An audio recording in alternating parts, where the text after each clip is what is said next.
Hello and welcome to a new episode of Shortcut, the podcast that takes you on a shortcut to developer experience, developer productivity, and product engineering. I'm Morten. And I'm Marilag, and we're here for another episode on developer experience and engineering. And our guest for today is Aleix Morgadas. Aleix, you have a long history in engineering industry and you talk a lot about engineering strategy. I know that you have a very, very insightful newsletter on Substack. I love reading them. So we will get to all the meaty details about engineering strategy, but I'm really, really curious about your journey in the industry and how did you get into teaching about engineering and engineering leadership? So thank you very much for inviting me. It's a pleasure to be here. And I know or I heard different podcasts that you already recorded, and there's a lot of great speakers, and it is very great to be here as well. So I will start with my journey as a developer. I guess that the main consequence of my journey is that I was frustrated in order to solve the main problems. I found myself very stuck in some part of the journey on delivering software. It was very end. And I found myself in the need of being early on, and this impacted or made me decide to go into management. This has good and bads, and indeed, I would say that moving from engineering, you usually have good practices, you have domain-driven design, you have TDD, continuous integration, and you're able to realize that you are making mistakes very early on nowadays, right, with testing and observability and so on and so forth. As a manager, I found myself without not all those toolings, or at least very late feedback loops. I made a decision and then it takes me weeks or months to understand the consequence. And I guess my journey is very shaped on how I can improve my skills or how I can shorten my feedback loops as a manager to not only improve myself, but also improve the people around me. And I will see that there's 3 or 4 companies that I work on that really marked my career, that they are like ThoughtWorks. I was based in Barcelona, working mainly for Germany. And I also work for Creditas, which is a Brazilian fintech company. There I experimented a lot and I was able to work with a very experienced PP engineer. And she was amazing and supported me through all my journey. And I will say that there is where I learned a lot, or I practiced a lot of things that probably I will share today with you. And later I moved to AtomicJar, which is a company that we were building test containers on the cloud. I also learned a lot about the difference between cultures because it was a very international team and we were all over Europe and US. And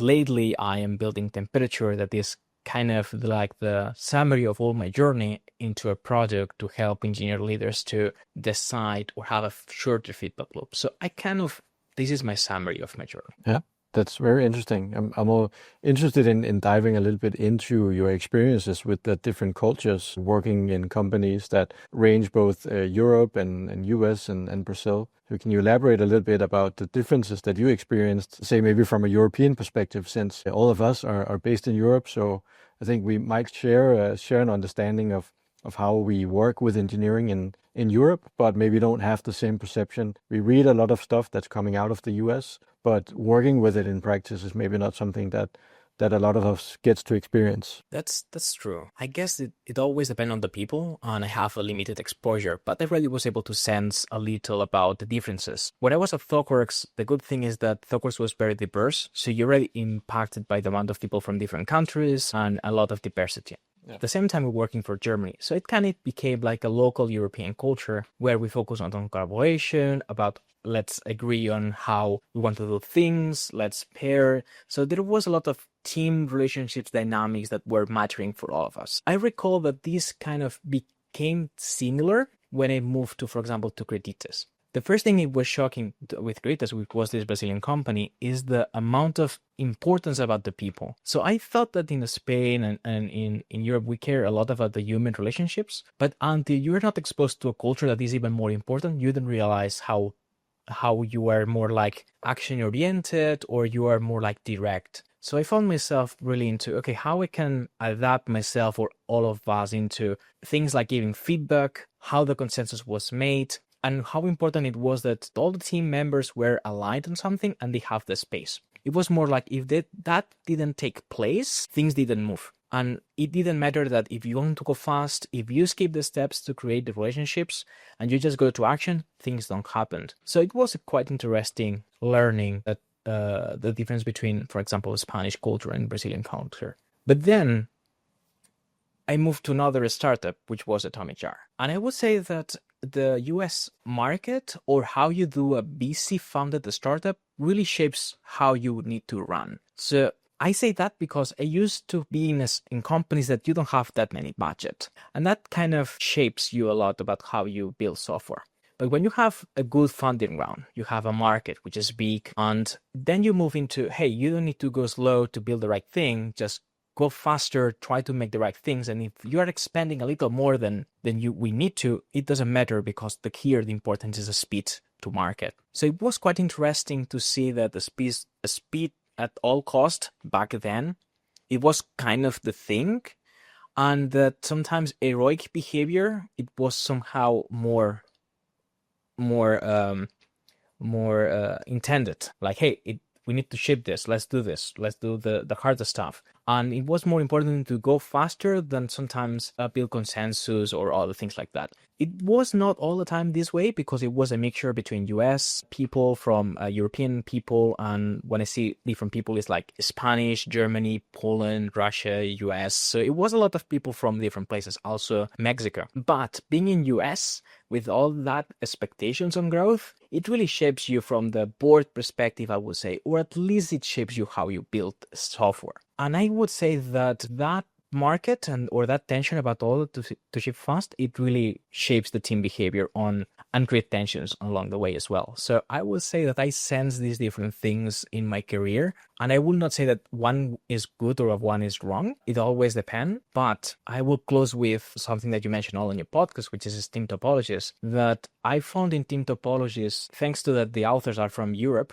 some of the humane approach to be very close to what I think software needs to be done. And nowadays I'm more like, hey, I think that my leadership style fits more on this area, and I believe that we can do good software with this approach, and we don't need to adapt to other approaches, because sometimes we tend to force ourselves to behave another way. I consider that nowadays, like, hey, if you have approach that it works for your culture, it is collaborative, you can ship software anyway, you can ship in a good piece, you're not burning out people, like, hey, this is good things to be doing. And we should take more advantage and share more about how we're doing things, so that, hey, this is another way of doing or building software that we all can be using and enjoying at our workspace. So I would say that's my summary of how I ended up here. But it's really interesting when you talk about culture, because now you mentioned, right? So the culture of the company really influenced the way we build software, on so many different levels. So do you think in these experiences that engineers are able to articulate what kind of culture they're actually working with? Do they realize, because sometimes you ask engineers, what's your culture like? How do you do things around here? And normally it's very vague answers. It's like, oh, it's good culture. Oh, it's bad culture. But you don't really have a label. And I saw in one of your articles, you were trying to put like a taxonomy about these different types of culture, like top to bottom, bottom up, and the way you communicate, putting some labels on how you do things. Is that important for engineers to be aware of when they're joining a company, for example? A lot, because decisions are made based on culture. And I remember the one that you're mentioning, because it was based in a book that I think is the staff engineer. I think the author mentioned like these labels, right? And things like it's more top down or it's more bottom up. It is more open channels or back doors. Things like the information is written or it's spoken. And depending on how you work, some decisions will be made in rooms, or it will be made on Notion, for example. And I saw the impact of some behavior. For example, I will give that we try to build, for example, a more collaborative culture, like, hey, we want to be aligned, we want to make things. But the problem is that if things doesn't take or are not enough take care of how we want to work, and there is a critical situation, and for example, there is a top-down decision, and for every reason, that approach starts to work, and it ships value, it generates revenue, it kind of say, leadership sees that and say, hey, this starts to work. Maybe I need to do more top-down. So sometimes we want to do something as one way, but if we don't see the success of that behavior to impacting the business, I understand that sometimes people say, I want to shift into top-down. I will say you need to do because it worked once. The problem with that behavior is that you will be ruining the engineering culture along the way, and maybe it worked once, but if you start repeating that behavior 2, 3, 4 times, people will start just don't caring a lot. So people say, hey, why should be caring about raising my voice? What I should caring to do this bottom-up approach? Okay, you tell me what to do.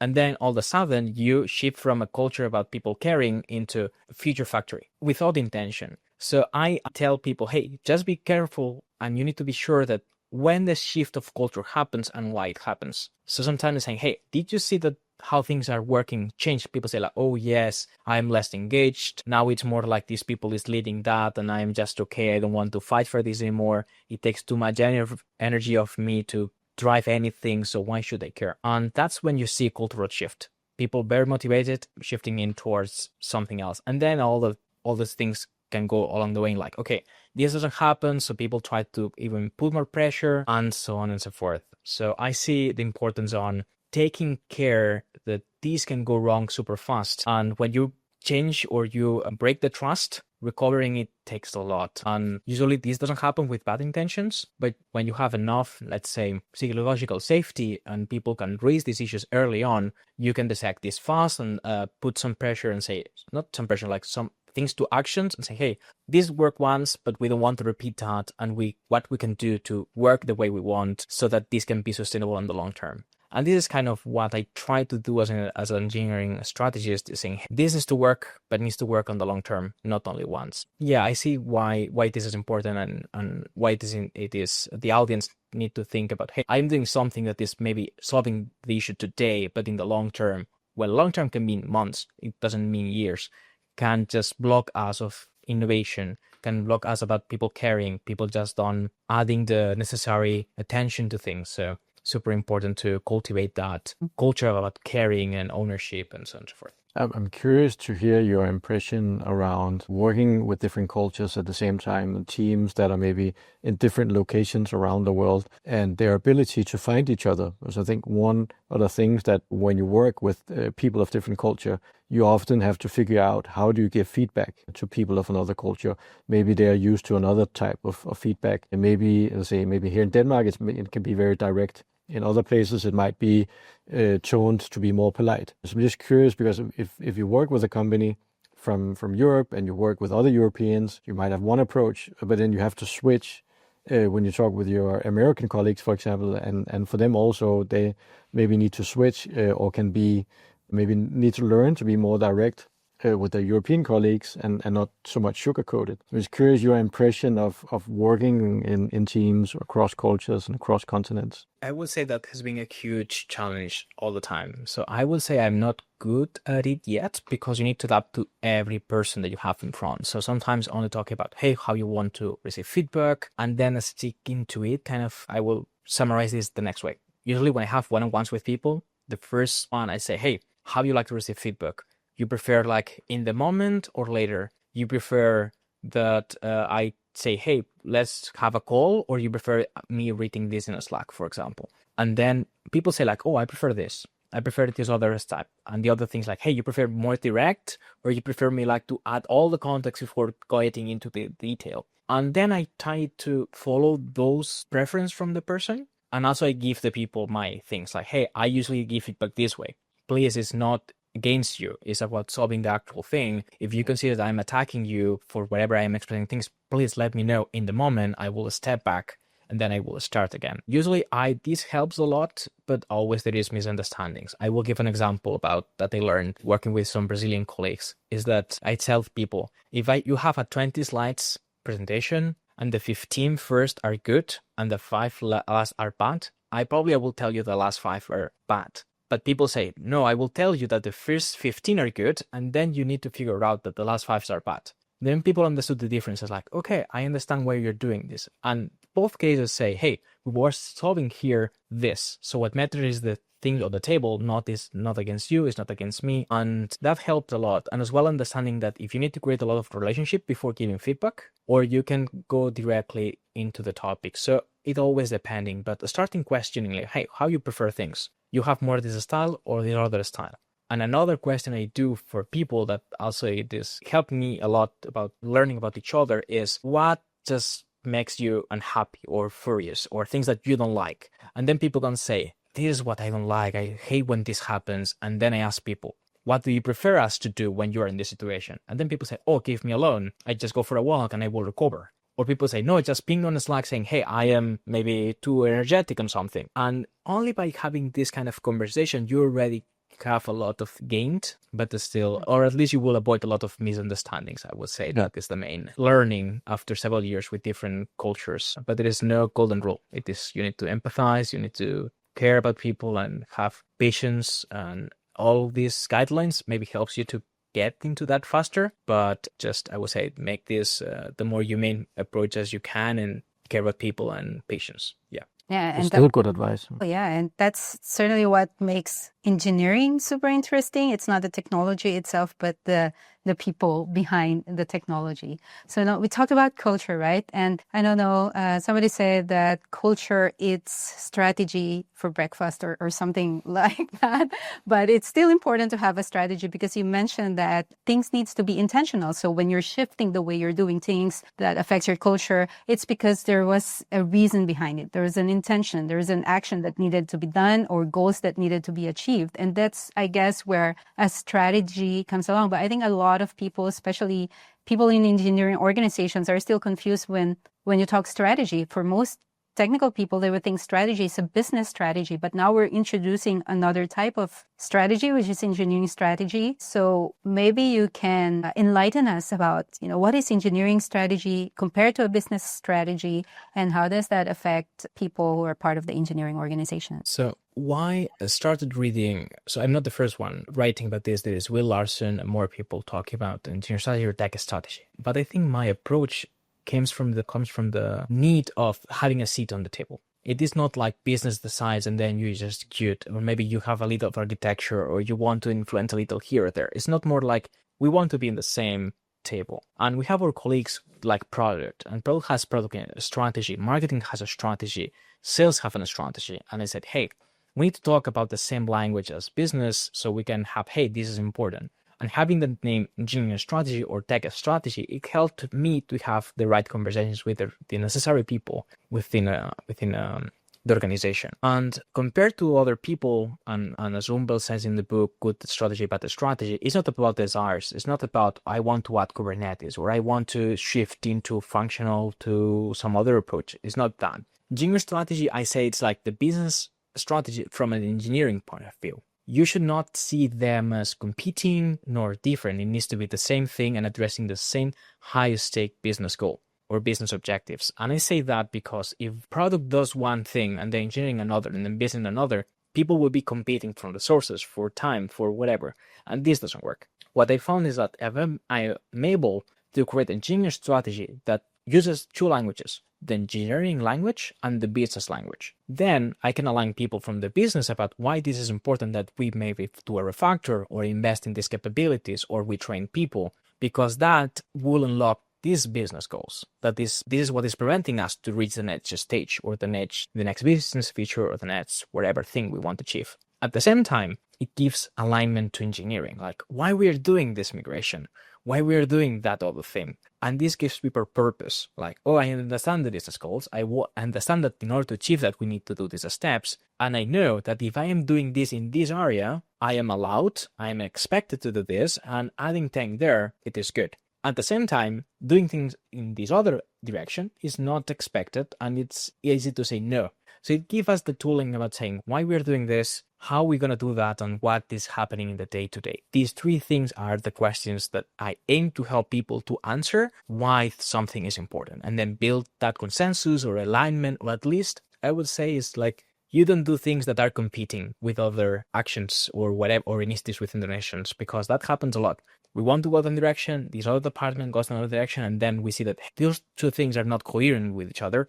I would say the best scenario is like they don't do anything between each other, and the worst scenario is that they are competing with each other. So I would say the engineering strategy aims to solve that, have the right conversations, have enough voice so you can influence why things need to be done in a certain way and how that will allow business to go in the direction that it's intended or we think is the best one for all of us. Who should be part of defining an engineering strategy? And is it for the same people who are part of defining it, or is it for all of engineering? That's a great question, because we tend to think that the strategy is only for the C-level, something that this doesn't work. because C-level has the last say on the strategy. But building it can be it is a collaborative thing. And here maybe is because in Europe I have this approach and I think it works better. And indeed it gives me better results, is that the 4 components that I would say that has a strategy is a specific engineering strategy, is that you need a diagnosis or analysis of the situation. And then with the context of the business and the purpose, you have a direction that you set.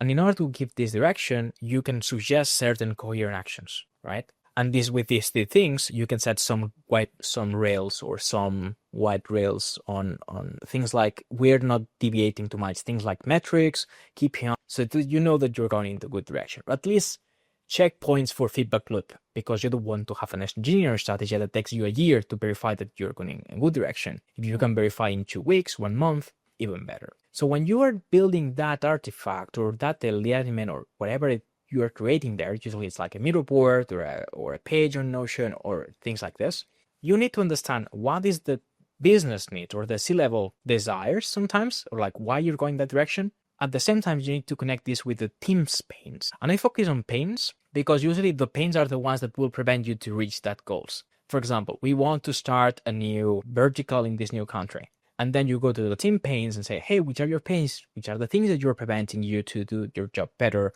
or things that is just, you know that they will fail on some moment. Then people can tell, oh, we have a legacy here, or we are losing people, or we still with this Java version, which is very old. And then you say, okay, I have this information that we want to reach that, and I have all these pains. Sometimes only from all the pains, you say, I understand you, this is painful, but for all of those, only these 2 are relevant for our current situation. So you give attention to some area.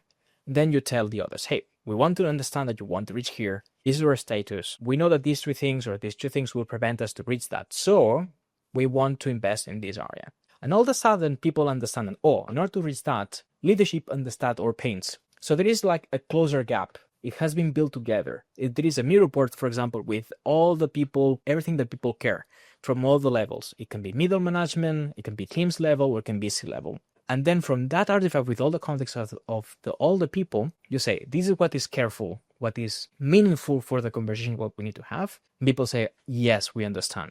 And when you move into direction, people understand, yes, people take care about where we are. So I understand that this is not like people having desires and they're like not in the ground. People say, okay, people cared about this. And interestingly, when you go into current actions, you can say people, hey, who wants to lead this? And all of a sudden, we are shifting the responsibility from the leadership to take care that everything happens into who wants to migrate this from Kinesis to Kafka. And people say, I want to learn about this. Really, I maybe don't have the skills for that, but maybe I can train other people or other people can train us. And all of a sudden, you have people very motivated and people working on what is important for the business and what is important for the engineering. And I think that's when people click, it's amazing because everything starts to move forward. You need to still take care as a leader. You need to be sure that everything takes, people have the right skills, have the right tooling, people are doing in a good shape, because sometimes we forget that this is important when we go back to the basics or the old ways of working. So you need to keep repeating all the time. But when you have 2-3 people that are very motivated on the engineering strategy and they make that execution their own, things go way more smoothly. Yeah, so it's important really to also have the defined ownership from the get-go. I mean, as an engineering strategist, I can imagine you are uncovering a lot of skeletons in the closet in the organizations that you're helping, which is great. And I also feel like if this is easy, everyone would be doing this, right? Having an engineering strategy. But in your experience, is this common? Like, do organizations have engineering strategy mostly? Or is everyone starting from scratch or don't know what to do? And if it's not easy, what's the biggest hurdle? What's the problem? Why they're not starting? I would say there are 2 types of engineering strategy. The one that is deliberate and the one is emerging. Deliberate, we can see, is that one that is more formal. The one I do with Miro, the one I do with my clients, like stopping, thinking, and then deciding what to do. The most common one I find is the emerging one. Things that people like on the day-to-day, they just try to figure out what to do. And then some person that may have a higher level, or like maybe the CTO or the engineering manager, tries to put some shape on the unspoken architectural rules. I don't know how to say it. For example, we are a mobile application first, but everything needs to be rendered on the back end, and then we pass a JSON. That's maybe a strategy that you that you decide that in order to go faster and reduce the circle, because maybe it's important for you that your application is able to rephrase the behavior without uploading a new application for whatever reason, you make that decision. And then maybe that was from a pain, and then people solve that. And usually that's the situation I see the most often. People reacting to things, and then kind of, because it worked, it becomes the strategy or part of the culture. The main reason why people don't do the deliberate one is because it is super disconnected from the day-to-day, and it never happens. I work with clients that they say, hey, we had this strategy from 3 years, nothing happened. We are still executing it, but we don't see any progress. And then they say, okay, but this is not actionable. People don't understand it. So that's not a strategy. It's like a list of desires, and then you don't know how to make it happen. So maybe where you think you are is not where you think you are, and you are maybe way behind from the situation that disabled you to make that execution. And examples are, hey, we want to, for example, have better reliable platform. We want to add observability and so on and so forth. But then you're missing CI/CD, you're missing testing. It's like, this will not work.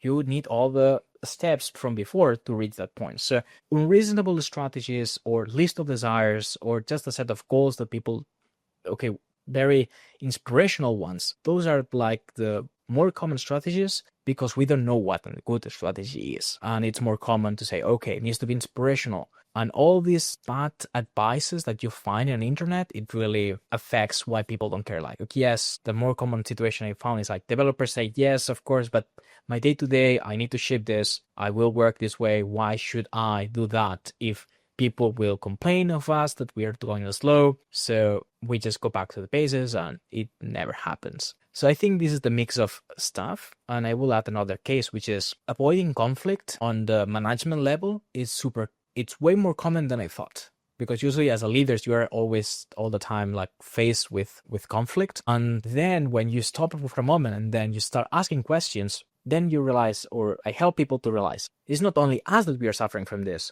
It is my tribe, these other 2 teams, my platform team. And then sometimes it's only about the stopping and doing some dumb questions. And then people realize that we are doing something here which is odd. I thought it was only me. Maybe it's an organizational problem and we need to address it differently. And only having the moment to stop, which is very rare, I have to admit. Nowadays that you need to ship super fast, the pressure is very high. Having a moment to say, we will stop from all the leaderships that there are.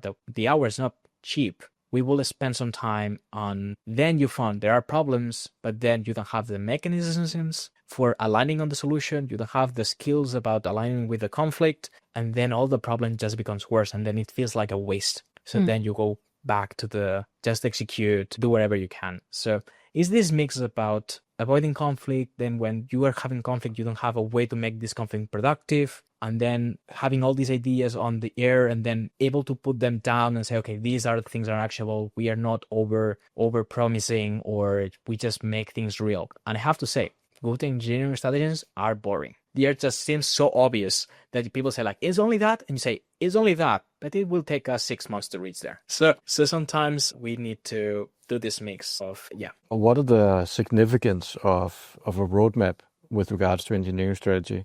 And I know that a roadmap can be a little bit ambiguous in this part, right? Because it can both be roadmap for the engineering strategy, how you get from where you are today until where you want to be, the achievements that you want to make with regards to the strategy. And then there can be the product roadmap, which maybe doesn't factor this in. Maybe it's been planned for all of the year.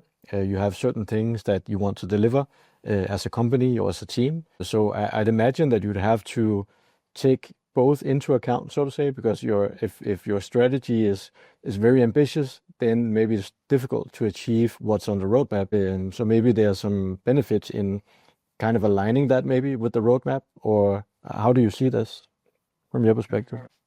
This is interesting because we have been trying to shift from project to product as a good way of delivering software and delivering value. But in engineering perspective or engineering strategy perspective, you usually need to behave more like a project, not that much as a product in certain scenarios, because you want to make things finite. We want to improve this and we want to know until where we want to invest here. So I tell to people like, you don't want to be investing on moving everything to Kafka. Maybe you want to say, hey, we have this service which is not reliable, it has a lot of failures. And then you can say, what we want to achieve, reduce the failure rate. And there, the project is quite, what are the things we need to try to reach there? And usually what people tell me is like, we need to go to event-driven. And then I ask, okay, what we can do before we get to event-driven? Oh, maybe we can add some retries or some circuit breakers, or just don't split these two microservices and have only one, and then just have like some job instead of something else. And then you say, okay, there is a lot of things that take days before things that takes months.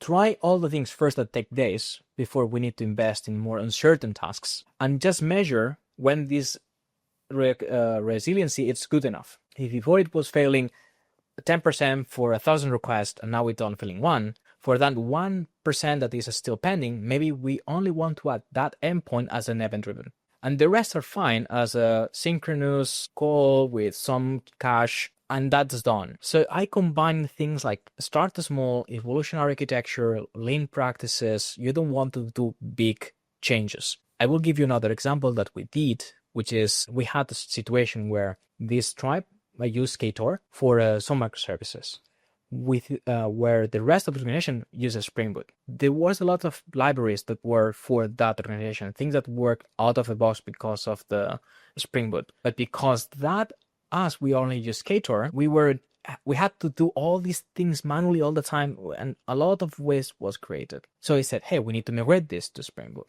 And the situation was like, yes, it makes sense. We want to take advantage. It makes sense from the strategy. And then the situation was like, okay, we will stop the roadmap of the product for 3 months and we will do a full rewrite. That's not an option. I said, no, we need to do something else, which is do an incremental migration. And we do one endpoint at a time, and then we will have this and have that. And then people say, but we don't know how to do this. And then you realize that, okay, in order to achieve an incremental migration, we need to do some training on evolution architecture or incremental migrations. So because we are missing some skills, we were avoiding certain approaches, and we were for the ones that we were used to. And then you challenge this and say, hey, that's not an option. What do we need to do first? Okay, let's train this.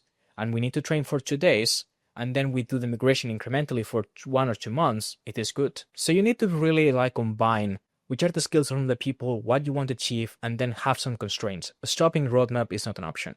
We need to do better. Or it should be the last option, not like the first one we propose. And that's how I combine the things. And usually I tell to people, if we, for example, you have 6 people team, 6 developers team. So we have 3 pairs. And I say, we have 2 pairs doing features and 1 pair executing the strategy. It is a good balance. It is quite hard on executing a strategy because having 2 people dedicated on that is huge. But that could be a summary about you need to start doing that incrementally. And these people need to be rotating because sometimes people like to be very much in the technical things. And you say, no, you need to be rotating. We need to share things. You need to give a space for others to learn as well. And usually with product, you say, hey, I will be decreasing a little the throughput of the features, but I think by doing these steps that are very short term in terms of days and weeks, never months, we should see some benefit in 2 weeks or 1 month. Do you have the patience to reach that? I think so. There is nothing super critical. We can delay a little here, a little there. Great. So you never make this as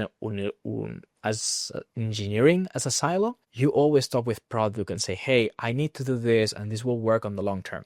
And the good thing about shipping fast these increments is that you build trust with product and business. And then people say, that person said that it will be days, we somehow delivered. It's never 100%, but they can see that you're doing progress, you keep people informed. And then by creating this trust, people say, okay, I see that you are not overdoing it. I see that you are always taking care about the product is continue shipping. So when you tell me that this will help us to go faster in the future, I trust you, let's go with this approach. So it's always about building trust, and it's not about the team. You need to train the team to have the great results. You also need to communicate with other peers and other leadership.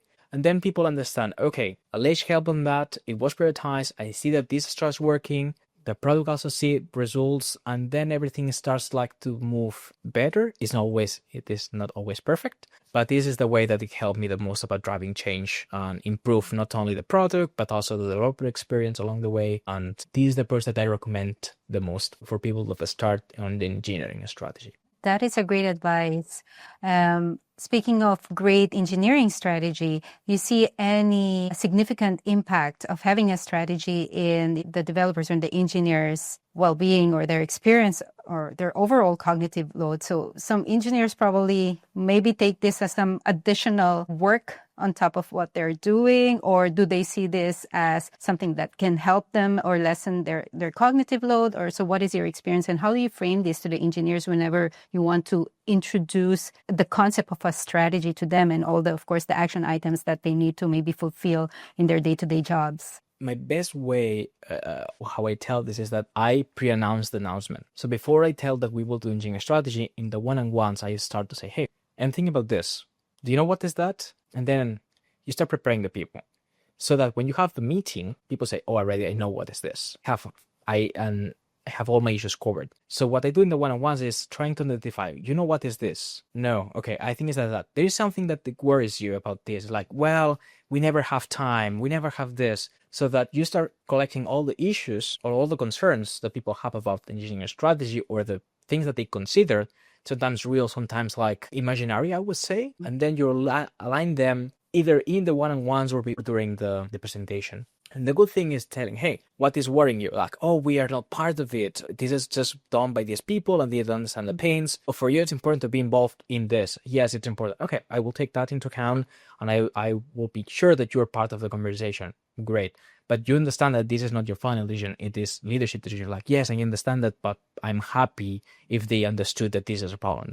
Okay, great. You start adding all these concerns about people. And then by doing this collaborative, which means that the information is public, and having the information public during all the journey sometimes is problematic because at the beginning it's very messy and people say, why is this messy? It needs to be more like shaped. It's like, no. You need to be okay with the messiness of shaping engineering strategy, and only in the very late you have a good PDF or whatever needs to be done with all the things. And I do that with the team members, but as well with the leadership. Like, hey, we are building this. It is important. How you want to be involved? Okay, Aleix, I need this to be there. I want to not deprioritize this. This is critical. Great. This will be addressed during the engineering strategy shape when we do this. And interestingly, only by adding this context along the way, people see that, hey, this maybe it's more challenging, but I want to be part of this. So it kind of connects with the ownership. It's like, I want to be part of this. So that extra work or that extra cognitive load that it gives me doing all of this in parallel, it is kind of a challenge. And people say like, oh, I'm able to share that I'm doing this. And this is another trick I will give. And I know that sometimes I very like talking about the things at the same time, is that those actions from the engineering study are great to show that you are able to, for example, be promoted, or that you are able to give better or bigger projects. So sometimes I was able to say, hey, I know that you want to be senior.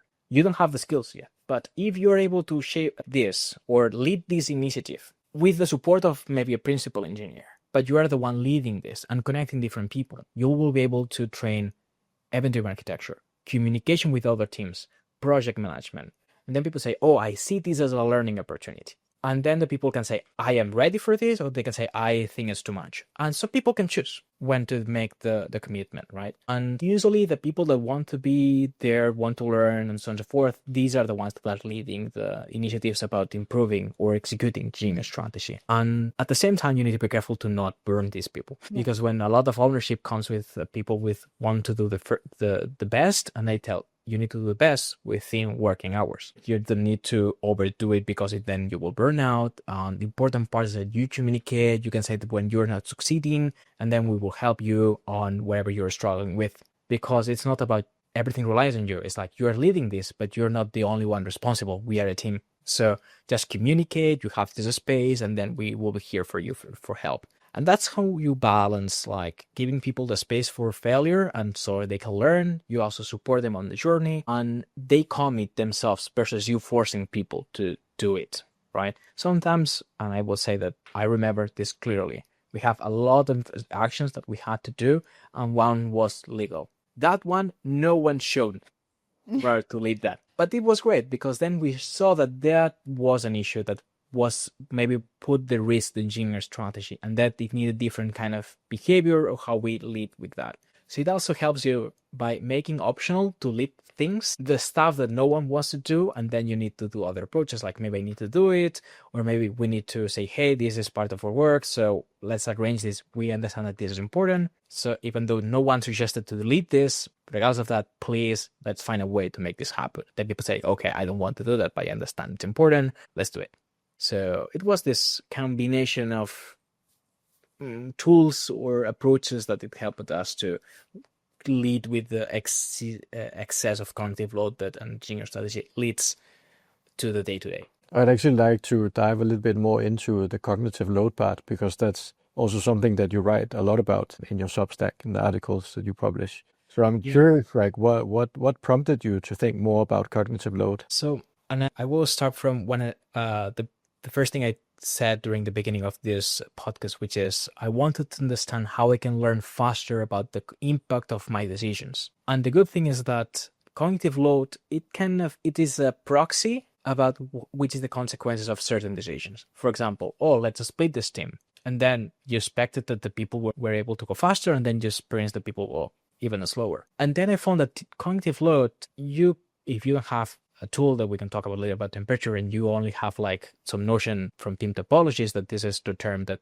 was very, I would say, made it ubiquitous from the team topologies ecosystem or community. What I found is that there is some, you can do some surveys, or you just can be in a retrospective and ask, hey, how is your cognitive load? And people will tell you like high, very high, low, okay. And sometimes only by asking the question about how people feel mentally about the information they have in their head and how it's hard to leave stuff forward, you have a lot of feedback. I combined that with a survey that we did about 10 questions where we wanted to understand the impact in terms of, do you have a lot of collaboration with other teams that is like having you a lot of stops? Do you have a lot of meetings? How is the tooling?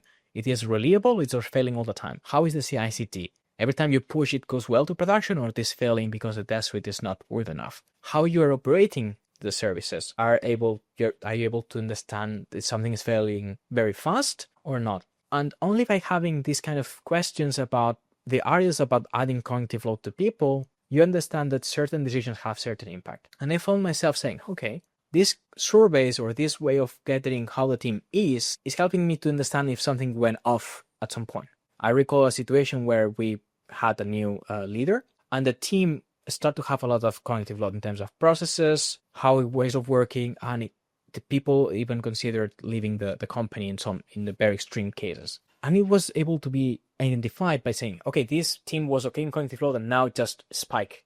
What happened here? So before waiting that some person leave, and now there is like, we cannot revert this decision from this person, you're able to spot, okay, here is a problem, let's put my attention here.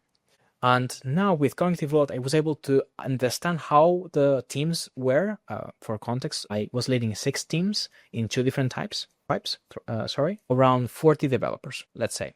You have that amount of teams that when you make a decision, the consequences for the team, maybe it's in 1 week. But if you have a tech lead and an engineer manager, and then you're a head of engineering, you have one-on-ones with your direct reports often.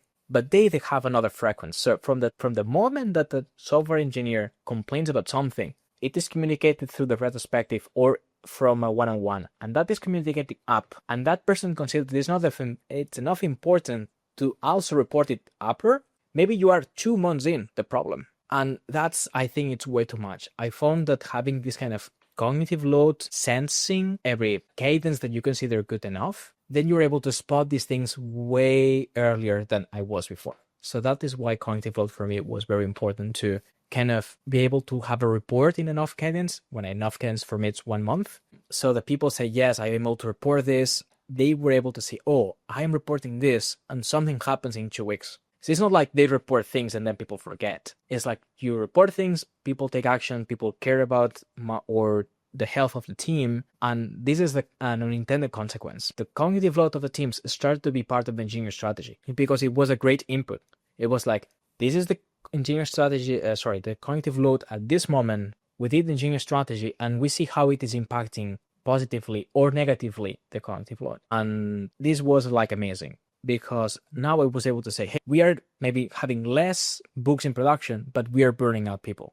that's not a good consequence. We need to have both. You want to have healthy teams and good business impact. And I think having that baseline or health check that everything is good, and when it's not good, knowing where you need to look at things, because that's not a perception of mine. It is when I join a team, you talk to people, you get all the context, and now I know where I need to pay attention to, and then I need another month to make a decision. Now it was like, now we understand where we need to put our focus, have the right conversations right now, and then just start improving it. So I think cognitive load can really help software or technical leaders to understand where the problems are and put the right focus before the things become too much. That's why we started Temperature, indeed. It's like a tool or a product to help technical leaders to say, okay, now I don't go blind. I am able to understand what are the situation, what are my decisions consequences or other departments consequences. So you cannot be on top of everything.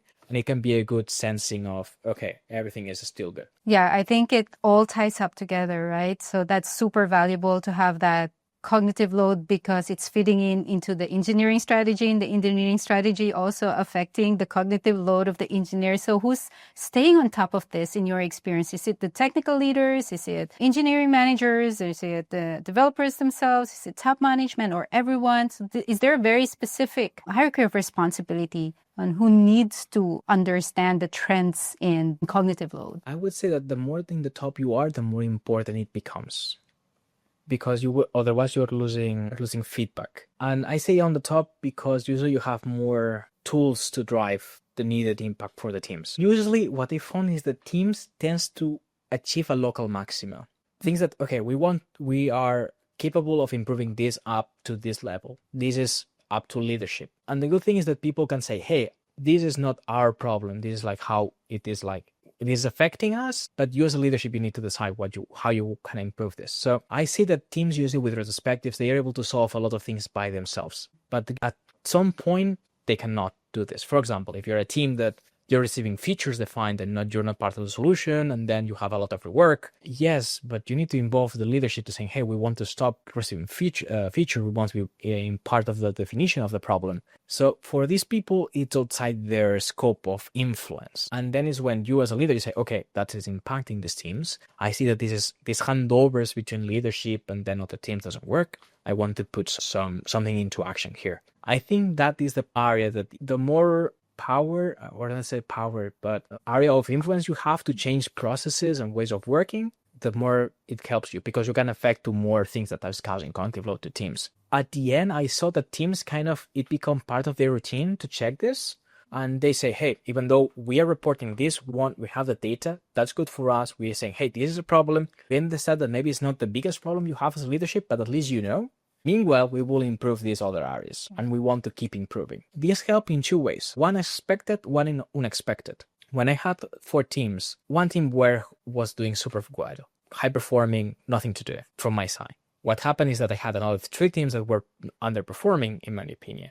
So I put all my attention there. But it's not good for the high performing because the high performing needs to keep improving. So sometimes they find themselves like, okay, what we should do, we don't know what to do.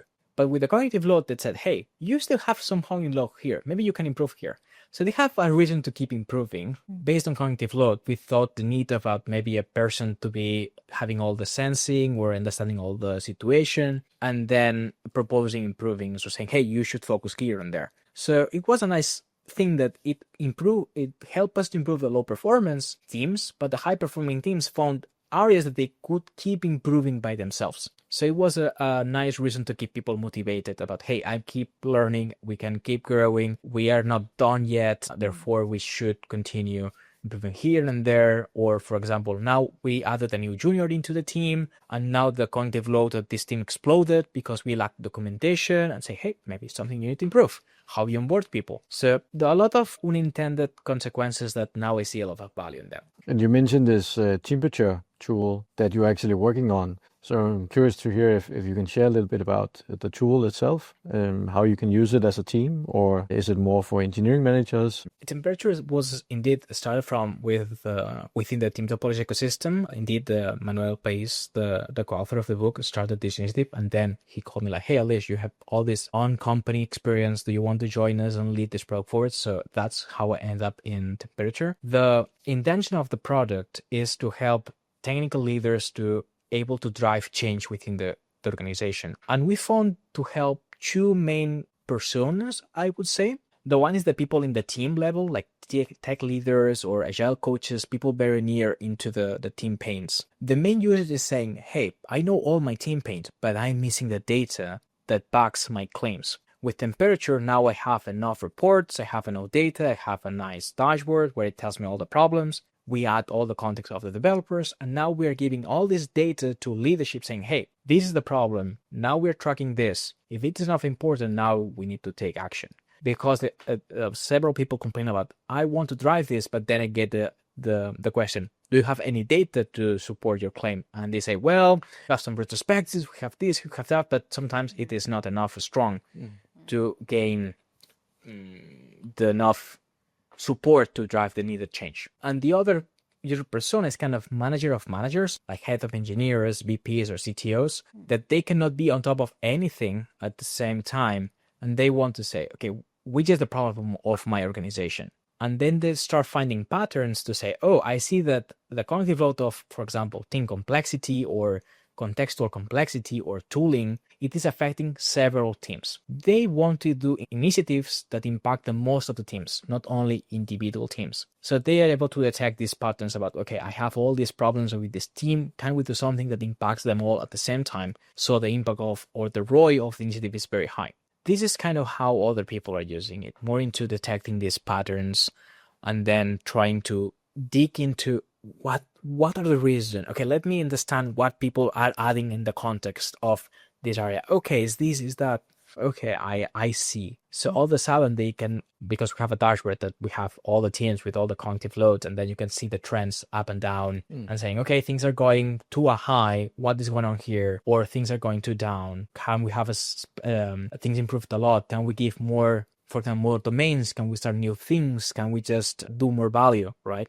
And I will finish with one use case that we didn't expect, but people start using it, which is merchant acquisitions, where they analyze the cognitive load of their company and the company they want to acquire separately. And then when they merged, after 2 weeks, they wanted to analyze it again so that they understand where everything went wrong. Like, we know the merchant acquisitions are hard, but we cannot focus at everything all the time. We need to focus on what is burning us. And they say, okay, now it is this area. So let's focus only on this area to solve first and then mitigate the impact of the merchant acquisition so that instead of becoming a 6 months, 1 year journey, we can just decrease it and make it less painful. So that is an unexpected use case, but very happy to learn that someone is using us this way. Interesting.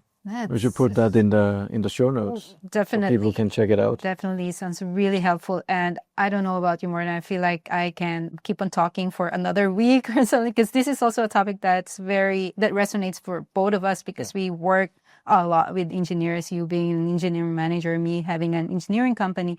So there's a lot of things to unpack, but unfortunately we only have 1 hour. So you have to ask your famous question, Morten. Yeah, so in wrapping up, we always ask our guests to provide a shortcut. So with everything you know about engineering strategy, can you provide our listeners with a shortcut to defining a good engineering strategy? A good shortcut, it will be that you don't skip steps. You don't want to get into solution mode too fast. Understanding the problem is not only for you as a person deciding, it's also from people around you that's able to understand, okay, what we want to solve. So if people don't agree on the problem, agreeing the solution, it will be even harder. So do not go into the solution too fast. Invest enough to create that shared vision. Okay, we are in the same enough situation or the same, the same understanding of the problem, and then start sharing some possible solutions. So be open on the solution space, but put a lot of focus first on understanding the problem. And even though you may think that people understand, it is sometimes not enough. Keep talking about the problem. So when people go to solution, you can always point back, we agreed and this is the problem. So that this solution, why this solution? So Don't go directly into solution, understand well the problem, and do not propose directly the solution. Be open for others to suggest solutions, because sometimes you will be surprised, and then sometimes they're good enough or even better than you thought. And only because it was made by the people will have a lot of ownership on that career in action, for example, and you need to leave them because they will try hard. You need to provide feedback, but that will short you a lot of time and misunderstandings. So do not jump into solutions, focus on the problem, and be open on the solution space. Yeah, cool. Thanks for that. And thanks for joining us for this episode of Shortcut.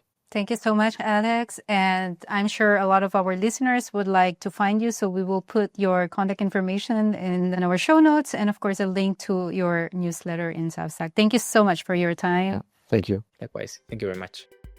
That's a wrap for today's episode of Shortcut. If you enjoyed our discussion, please subscribe, rate, and leave a review on your favorite platform. Sign up for our Shortcut newsletter at our website, Shortcu.tt, and receive our latest podcast straight to your inbox. Thanks for tuning in. Until next time, and keep discovering shortcuts to engineering great products.